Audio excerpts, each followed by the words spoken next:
বিয়ের পরদিনই আমার মেয়ের জামাই এসে বলল, আপনার মেয়ে আমাকে খুশি করতে পারছে না, এবং এই কথা বলেই সে আমার মেয়েকে ছেড়ে চলে গেল। এই কথা শুনে আমার মাথায় যেন আকাশ ভেঙে পড়ল। আমি আমার মেয়েকে অনেক নামি দামি ডাক্তারের কাছে নিয়ে গিয়েছিলাম, কিন্তু সকলেই বললেন ওর শরীরে কোনো প্রকার ত্রুটি নেই, সব কিছুই স্বাভাবিক।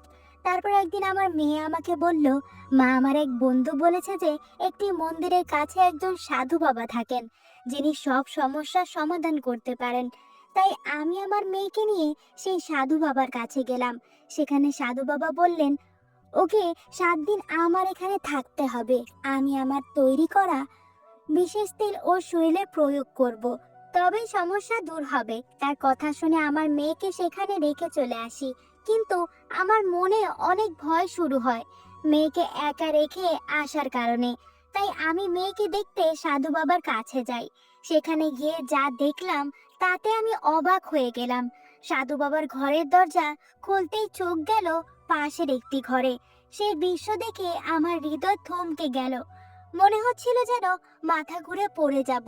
আমার মেয়ে কিভাবে এমন কিছু করতে পারে তা আমি বিশ্বাস হচ্ছিল না। সাধু বাবা, বন্ধুরা, আজকের গল্পটা অনেক বেশি স্পেশাল, আশা করি তোমাদের ভালো লাগবে। তাই গল্পগুলো ভালো লাগলে ভিডিওটি লাইক, শেয়ার এবং চ্যানেলটি সাবস্ক্রাইব করো প্লিজ। আমার নাম রুমি, আর আমার মেয়ে আমার জীবনের একমাত্র সহায়। আমার স্বামী আমার মেয়ের জন্মের কিছুদিন পরেই মারা যান। তবে স্বামীর রেখে যাওয়া সম্পত্তির কারণে আমাদের অর্থের কোনো অভাব হয়নি। স্বামীর সমস্ত সম্পত্তি আমার নামে করে যাওয়ায় আমাদের জীবন বেশ সচ্ছল ছিল। আমার স্বামী মারা যাওয়ার পর আমি আমার মেয়েকে একাই বড় করে তুলেছি। যখন সে বিয়ের যোগ্য হয়ে উঠল, আমি তার বিয়ের আয়োজন করতে শুরু করলাম। বিয়ের প্রস্তুতির জন্য আমার শাশুড়ি ও জেঠিমা গ্রামের বাড়ি থেকে এসে সাহায্য করলেন, যার ফলে মেয়ের বিয়েটা খুব সুন্দরভাবে সম্পূর্ণ হয়।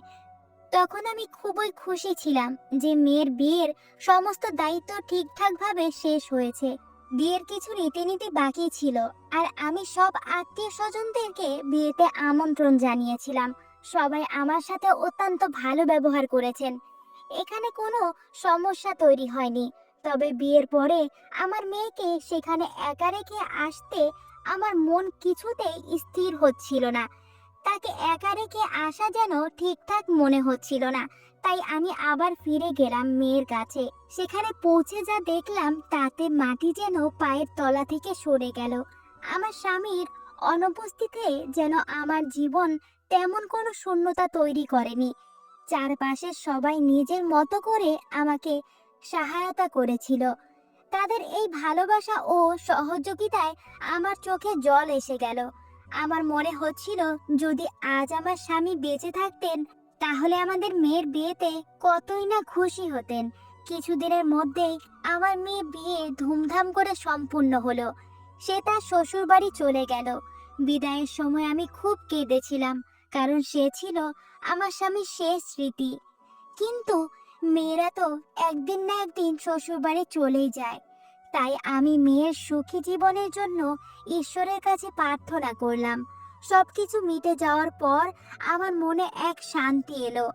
আমি ভগবানের কাছে কৃতজ্ঞতা ছিলাম যে তিনি আমার মেয়েকে ভালো একটি পরিবারে দিয়েছেন। পরের দিন হল ঘরে বসে আমি মেয়ের স্মৃতিতে কান্না করছিলাম। এই পৃথিবীর নিয়ম বড়ই অদ্ভুত। সারা জীবন নিজের হাতে মেয়েকে বড় করে তোলার পর একদিন অন্য কেউ এসে নিজের ঘরে নিয়ে যায়। কাঁদতে কাঁদতে যখন মনে একটু হালকা অনুভব করছিলাম, তখন পাশের ঘর থেকে আমার ফোনের রিংটোন বাজতে লাগলো। আমার মেয়ে চলে যাওয়ার পর মেহমানরা ধীরে ধীরে বিদায় নিচ্ছিল। কেবল ঘনিষ্ঠ কয়েকজন আত্মীয় ঘরে রয়ে গিয়েছিল, যারা সবাই ঘুমিয়ে পড়েছে। কিন্তু আমি তখনও হলে ঘরে একা বসেছিলাম। বিয়ের পরদিনই মেয়ের অনুপস্থিতিতে বাড়িটা একেবারে ফাঁকা ফাঁকা লাগছিল। একদিনের মধ্যে যেন সব বদলে গেছে। ঘরে একা বসে থাকতে অস্বস্তি হচ্ছিল, তাই একটা গভীর শ্বাস নিয়ে নিজের ঘরে চলে গেলাম। কিন্তু ততক্ষণে ফোনের রিংটোন বন্ধ হয়ে গেল। বিছানায় শোবার আগে মেয়ের সুখের জন্য আবারও ভগবানের কাছে প্রার্থনা করলাম, যেন সে তার নতুন সংসারে সুখী থাকে। পরের দিন আমার কাছের আত্মীয়রাও বিদায় নিল, আর আমি পুরোপুরি একা হয়ে গেলাম। আমার বাড়ির কাজের লোকের কাজ শেষ করে চলে যেত, ফলে বাড়িতে আমি একাই থাকতাম। আজ আমার মেয়ের দ্বিতীয় দিন, আর গৃহপরিচালিকারা কাজ দ্রুত সেরে এসে জিজ্ঞাসা করলো সে কি একটু আগে যেতে পারে কিনা। তার কাজ শেষ হয়ে যাওয়ায় তাকে অনুমতি দিলাম। কিছুক্ষণ পরে আমার জামাই মেয়েকে নিয়ে হঠাৎ বাড়িতে চলে এলো। মেয়েকে দেখে খুব খুশি হলাম, কিন্তু জামাই যখন বলল যে সে মেয়েকে আমার কাছে রেখে যাবে, তখন আমি স্তব্ধ হয়ে গেলাম। এত শীঘ্রই সে মেয়েকে ফিরিয়ে দেবে ভাবিনি। মনে হলো হয়তো কোনো রীতি বা অনুষ্ঠান বাকি আছে, তাই তারা এসেছিল। কিন্তু জামাই বলল, আপনার মেয়ে আমাকে খুশি রাখতে পারছে না, তাই আপনি ওকে নিজের কাছেই রাখুন। এই কথা শুনে আমার লজ্জায় মাথা নত হয়ে গেল। কিভাবে কথা বলবো বা কি প্রশ্ন করব তা কিছুই বুঝতে পারছিলাম না। মেয়েও মাথা নিচু করে দাঁড়িয়েছিল। জামাই যখন মেয়েকে রেখে চলে যেতে চাইলো, তখন আমি তার হাত ধরে বোঝানোর চেষ্টা করলাম। আমি বললাম, দয়া করে এমনটা করবেন না, আমি ক্ষমা প্রার্থী যদি কোনো ভুল হয়ে থাকে। আমি ওকে বুঝিয়ে বলবো। ও এখনো নতুন সংসার জীবনের অনেক কিছুই জানে না। যদি কোনো ত্রুটি হয়ে থাকে তবে আমি আপনার কাছে ক্ষমা চাইছি। এত তাড়াতাড়ি সিদ্ধান্ত নেবেন না। দয়া করে ওকে আবার নিজের বাড়িতে নিয়ে যান। আমার মনে হচ্ছিল যদি লোকে শুনতে পায় যে বিয়ের পর দিনই জামাই আমার মেয়েকে ছেড়ে দিয়ে গেছে, তাহলে কত কথাই না উঠবে। কিভাবে মানুষকে বোঝাবো আর তাদের প্রশ্নের কি উত্তর দেব? লোকে যদি আমার মেয়ের চরিত্র নিয়ে কিছু বলে, আমি সেটা সহ্য করতে পারবো না। সত্যি কি আমার মেয়ে কোনো ভুল ছিল, নাকি জামাই আমাকে মিথ্যা কিছু বলেছে এখনো জানি না। তবে আমার কথা তার ওপর কোনো প্রভাব ফেললো না। সে আমার দিকে তাকালো না, বরং হাত ছাড়িয়ে বলল, আপনার মেয়েকে এখানেই রেখে যাব, এবং চলে গেল। তখন আমার মনে নানা প্রশ্ন জাগতে লাগলো। হয়তো মেয়ে কিছু বলতে অস্বীকার করছিল, হয়তো তাদের কোনো ঝগড়া হয়েছিল। চোখে জল নিয়ে মেয়ের দিকে তাকালাম, দেখলাম সেও কাঁদছে। তাকে নিয়ে ঘরের ভেতর এসে বসলাম। এরপর আমি মেয়েকে নামকরা ডাক্তারের কাছে নিয়ে গিয়ে পরীক্ষা করালাম, কিন্তু সব ডাক্তারই বললেন যে সে সম্পূর্ণ সুস্থ, ওর মধ্যে কোনো প্রকার ত্রুটি নেই।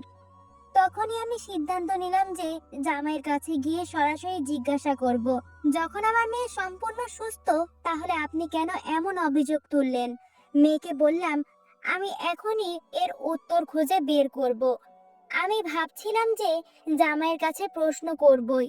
আমার কথা শুনে মেয়ে বেশ ভয় পেয়ে গেল এবং তার হাত কাঁপতে লাগলো। সে বলল, মা প্লিজ, তুমি ওকে কিছু বলো না। কে জানে ও তোমার কথা শুনবে কিনা। যদি রাগ করে আমাকে ছেড়ে চলে যায় বা অন্য কিছু করে বসে।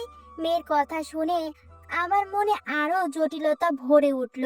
আমি লক্ষ্য করছিলাম এই বিষয়ে কথা বলার সময় মেয়ে চোখ সরিয়ে কথা বলে, যা আমার কাছে অদ্ভুত লাগছিল। কিন্তু মেয়ের জন্য সবকিছু চুপচাপ সহ্য করছিলাম। আমার মন তখন দ্বিধায় ছিল, কার ভুল আর কার কথা সত্যি।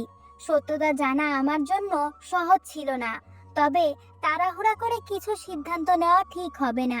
কিছুক্ষণ পরে আমরা গাড়িতে উঠে বাড়ির পথে রওনা দিলাম, কিন্তু সেই প্রশ্নগুলো মাথায় ঘুরতেই থাকলো। মনে হচ্ছিল এমন কিছু হয়তো আছে যা আমি এখনো বুঝে উঠতে পারিনি।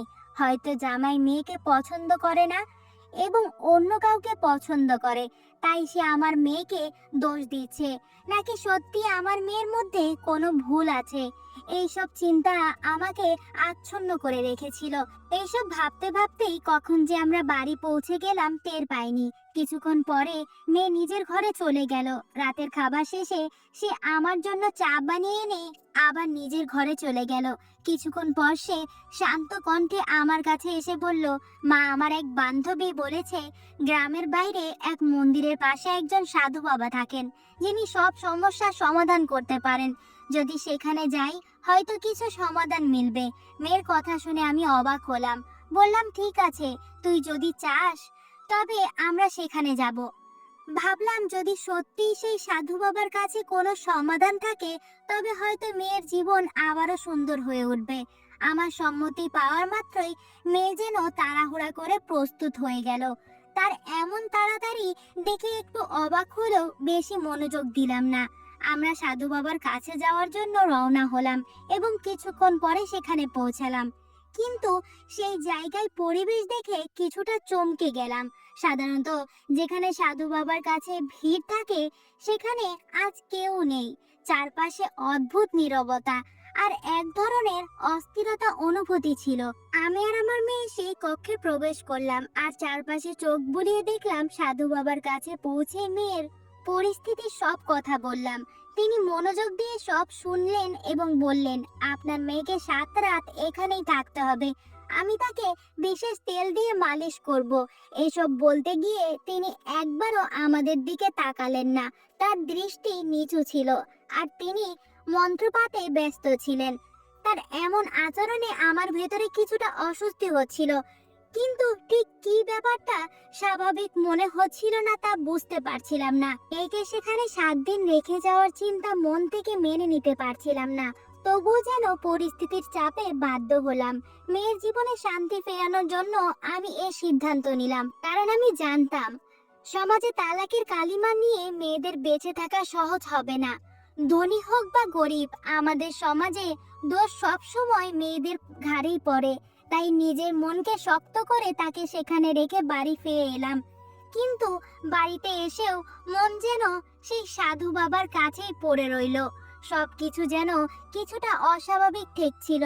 বারবার মনে হচ্ছিল আমি কি কোনো ভুল কিছু করলাম নাকি।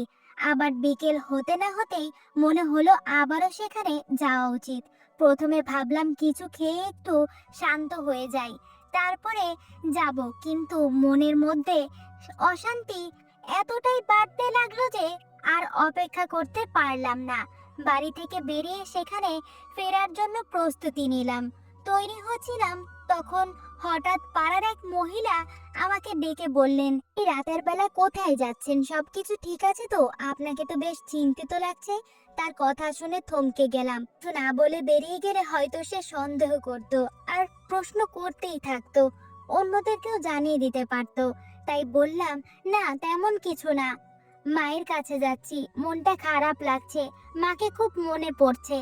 আমার মাকে সবাই চিনতো, মাঝে মাঝে তিনি আমার এখানে 1 সপ্তাহের জন্য এসে থাকতেন। তখন পাড়ার সবাই তার কাছে আশীর্বাদ নিতে আসতো। তাও তাদের সঙ্গে খুব আন্তরিকতার সঙ্গে মিশতেন। আমার মুখ থেকে মায়ের কথা শুনে প্রতিবেশী বললেন, হ্যাঁ তুমি ঠিকই বলেছ, তোমার মেয়ের বিয়ে হয়েছে বলে হয়তো একটু একাকিত্ব অনুভব করছো। বলে তিনি আমার পাশে এসে দাঁড়ালেন এবং নানা বিষয়ে কথা বলতে শুরু করলেন। কিন্তু তখন তার সঙ্গে কথা বলার কোনো ইচ্ছাই ছিল না। আমার মন ছিল শুধু মেয়েকে নিয়ে। ভাবছিলাম কত ভেবেচিন্তে মেয়ের জন্য এই সম্পর্ক ঠিক করেছিলাম, যাতে সে সুখে থাকে। কিন্তু কে জানতো এমন পরিস্থিতি তৈরি হবে। প্রতিবেশী তখনও নানা বিষয়ে কথা বলতেই যাচ্ছিল, কিন্তু আমার মন সেখানে ছিল না। শুধু চাইছিলাম কোনোভাবে তার থেকে মুক্তি পেতে। তিনি আবার জিজ্ঞাসা করলেন, তোমার কি কোথাও যাওয়ার ছিল? আমি মাথা নেড়ে সম্মতি দিলাম, কিন্তু কথা বাড়াতে ইচ্ছে ছিল না। অবশেষে তার থেকে মুক্তি পেয়ে বাইরে বের হলাম। পুরো সময় মেয়েকে নিয়ে ভাবছিলাম আর একটা অজানা আশঙ্কা মনে ছটফট করছিল। মনে হচ্ছিল এভাবে চলতে থাকলে যেন শান্তি আর ফিরে পাবো না। আমার মনের ভেতরের প্রশ্ন আর সন্দেহ ক্রমাগত ঘুরছিল। ভাবছিলাম প্রতিবেশীকে যদি সব বলে দেই, সে হয়তো আরো রং লাগিয়ে এই ঘটনাকে পাড়ার সবার মাঝে ছড়িয়ে দেবে। মেয়ের এই পরিস্থিতি আমাকে এতটাই লজ্জিত করে তুলছিল যে কারো সামনে যাওয়ার সাহস পাচ্ছিলাম না। আমার মেয়েকে জামাই বাড়িতে রেখে গেছেন 2 দিন হলো, আর আশেপাশের মানুষ কি বলবে সেই চিন্তাও মাথায় ঘুরছিল। কোনো সিদ্ধান্তে পৌঁছাতে পারছিলাম না। মনে শুধু ঘুরছিল, কেন জামাই এমন সিদ্ধান্ত নিলেন? কেন বললেন যে আমার মেয়ে তাকে সুখী করতে পারছে না? এই চিন্তার মাথায় নিয়ে আবার সেই জায়গায় পৌঁছালাম যেখানে কয়েক ঘন্টা আগেই মেয়েকে রেখে এসেছি। গাড়ি থেকে নেমে গভীর শ্বাস নিলাম আর দ্রুত পায়ে চালিয়ে ভেতরে ঢুকলাম, কারণ মেয়েকে নিয়ে একরাশ সন্দেহ আর চিন্তা আমাকে ঘিরে ধরেছে। এই দিনে কারো উপর বিশ্বাস করা খুব কঠিন। তাই দ্রুত মেয়ের কাছে পৌঁছানোর জন্য এগিয়ে যাচ্ছিলাম। আমার মেয়ে কি ঠিক আছে? জানি না এই কয়েক ঘন্টায় সে কেমন আছে। সাধু বাবার ঘরের দরজা খুলতেই চোখ গেল পাশের একটি ঘরে।